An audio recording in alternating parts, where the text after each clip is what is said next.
नमस्ते प्रणाम दोस्तों। देखिए झोपड़पट्टी में हम लोग आग जलाए हैं और बालक लोग के साथ ताप रहे हैं।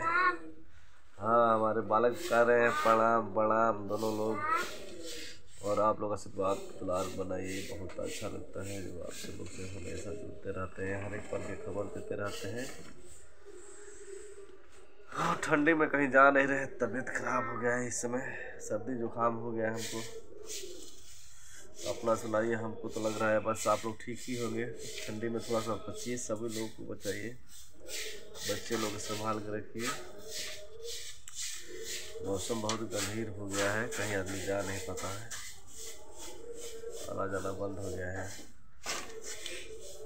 और सब बताइए, कमेंट बॉक्स में बताइए। जहाँ हम अच्छे हैं तो आप लोग भी अच्छे होंगे। बस सुबह नहीं हम करेंगे, भगवान से सब कोई अच्छे रहे, ठंडी में सबको बचाव रहे।